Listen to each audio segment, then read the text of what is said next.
दोस्तों, आज हम आपको मिनी वृंदावन जयपुर के अंदर घुमाते हैं और मंदिरों के दर्शन कराते हैं। इस मंदिरों की श्रृंखला के अंदर आपको मैं ले चलता हूँ श्री राधा गोपीनाथ जी के मंदिर। ये जयपुर के राधा गोपीनाथ जी का मंदिर है जो पुरानी बस्ती के अंदर स्थापित है। इस मंदिर के अंदर जाने के लिए पहले चांदपोल पहुंचना पड़ता है, उससे फिर अपनी पुरानी बस्ती की तरफ सीधे चले जाएंगे तो राधा गोविंद जी का मंदिर आएगा। इस मंदिर के बारे में इतिहास बताया गया है कि ये कृष्ण जी के प्रपौत्र श्री ब्रजनाथ जी द्वारा ये मूर्ति बनवाई गई थी और वो उस समय 3 विग्रह बनवाए गए थे। तो जो पहला विग्रह बनवाया गया तो उसके अंदर बनाने के बाद ब्रजनाथ जी ने अपनी दादी जी से पूछा। दादी जी ने कृष्ण जी को देखा था तो दादी जी से पूछा कि भाई ये विग्रह कृष्ण जी जैसा बना कि नहीं बना। तो दादी जी ने बताया कि इनके जो पैर हैं वो कृष्ण जी जैसे दिखाई देते हैं।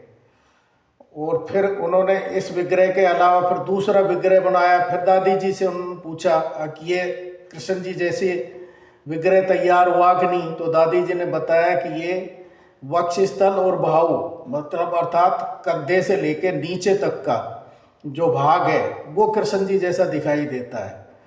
तो वो गोपीनाथ जी, राधा गोपीनाथ जी की ये विग्रह तैयार हुआ। और फिर तीसरा विग्रह जो उन्होंने तैयार कराया, जो उनका चेहरा देख के दादी जी खूब खुश हुई, प्रसन्न हुई और उन्होंने बताया कि ये संपूर्ण विग्रह है वो कृष्ण जी के समान है, समरूप है। तो वो गोविंद देव जी के नाम से वो विग्रह तैयार हुआ। और ये एक तीनों विग्रह हैं जो राजस्थान के अंदर ही स्थापित कराए गए हैं। पहला जो विग्रह है वो मदन मोहन जी का जो करौली के अंदर स्थापित है, उनका मंदिर वहाँ पर है। और राधा गोपीनाथ जी का मंदिर है जो पुरानी बस्ती जयपुर के अंदर है। और श्री गोविंद देव जी का मंदिर है वो सिटी पैलेस के गार्डन के अंदर पीछे की साइड के अंदर निर्माण कराया गया था।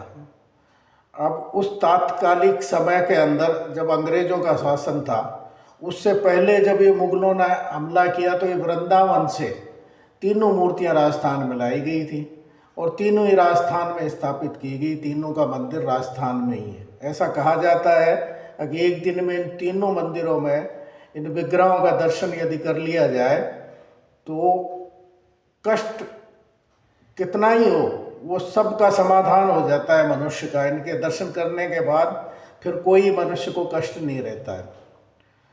राधा गोविंद जी के अंदर बताया जाता था जब भाई राधा गोविंद जी की नवज चलती है, इनके अंदर प्राण है, तब अंग्रेज़ों का शासन था आज़ादी से पूर्व।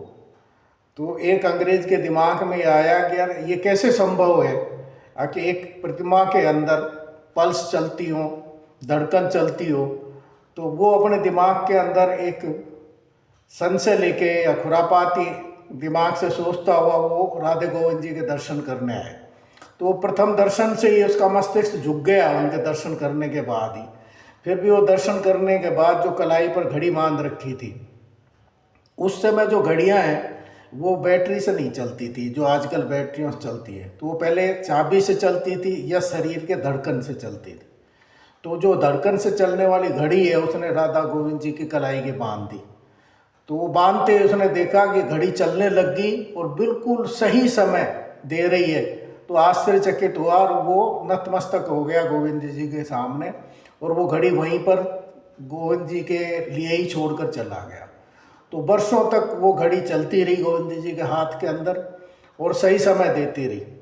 अब वो मशीन है, फिर एक बार ख़राब हुई तो महंत जी ने उसको ठीक करने के लिए भेजा और वो ठीक करने वाला है, फिर उसने वापस नहीं लौटाई, वो उसके पास ही रह गई घड़ी। अब प्रतीकात्मक रूप से आज भी गोविंद देव जी के हाथ में घड़ी बांधी जाती है। जो आज के प्रचलन में है वो घड़ी वहाँ पर बांधी हुई है और गोपीनाथ जी आज भी दर्शन देते हैं। आज भी उनको अंदर लोगों की आस्था है। सुबह शाम मंदिर खुलता है और काफ़ी भीड़ शुरू हो जाती है। मंदिर खुलते ही भगत जन आने लग जाते हैं। शाम को मंगला आरती से शयन आरती तक विशेष भीड़ रहती है। चलिए आज आपको हम राधा गोविंद जी के दर्शन कराते हैं। धन्यवाद। ये जयपुर के अंदर मिनी वृंदावन जो कहलाता है उसके अंदर ये राधा गोपीनाथ जी का मंदिर है।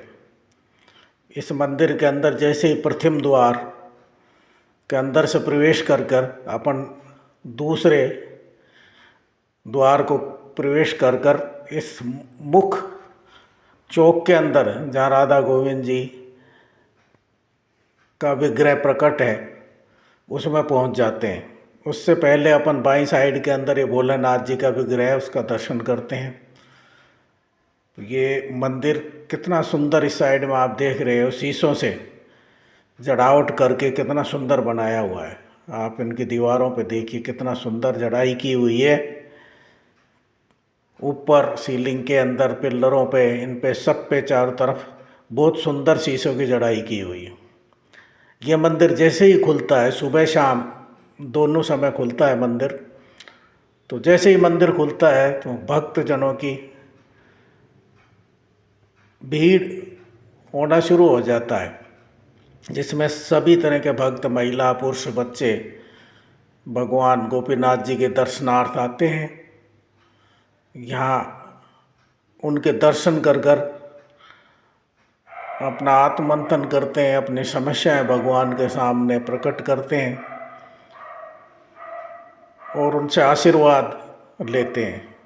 सभी भक्तों की समस्याओं का निवारण भगवान के दर्शन मात्र से ही होता है। ये सजीव मूर्ति जिसमें प्राण है, ऐसा बताया जाता है कि राधा गोपीनाथ जी के आज भी नबज चलती है। इसीलिए वो घड़ी का जो प्रकरण आपको हमने बताया वो सत्य ही रहा है और आज भी प्रतीकात्मक इनके हाथ पर घड़ी बंधी हुई है। आप ध्यान से देखेंगे इसको थोड़ा सा जूम करके तो कलाई के ऊपर घड़ी बंधी हुई है। कितनी सजावट की हुई मंदिर की आप देखिए। ये ऊपर उनका गर्भगृह है, उसके चारों तरफ की सजावट है। ये राधा जी के साथ गोपीनाथ जी विराज रहे हैं। आप देखिए विलक्षण विग्रह।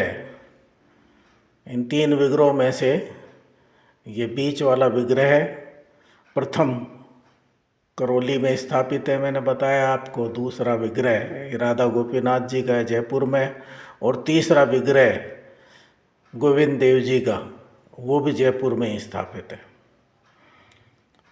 और तीनों विग्रह राजस्थान में ही है। कितना सुंदर मंदिर है, मन करता है कि इनके दर्शन करते रहें हम, यहाँ से जाएं नहीं।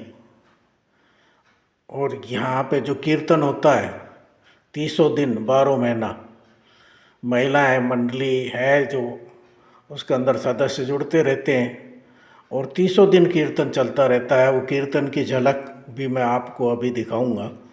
आप देखिए गोविंद जी के, ये महंत जी हैं। महंत जी का शुरू से ही इनका जो परिवार है, पीढ़ी दर पीढ़ी यही आरती सेवा पूजा करते आ रहे हैं, मंदिर की व्यवस्था देख रहे हैं। राधा गोविंद जी की कृपा है इस परिवार पर और बहुत सुंदर मंदिर बना हुआ है। अब तो जयपुर का काफ़ी विस्तार हो गया, नहीं तो पहले तो इधर आबादी जो पुरानी बस्ती कहलाती है उसके अंदर स्थापित है। अब आपको मैं दर्शन कराता हूँ कीर्तन मंडली का और भजन सुनाऊंगा।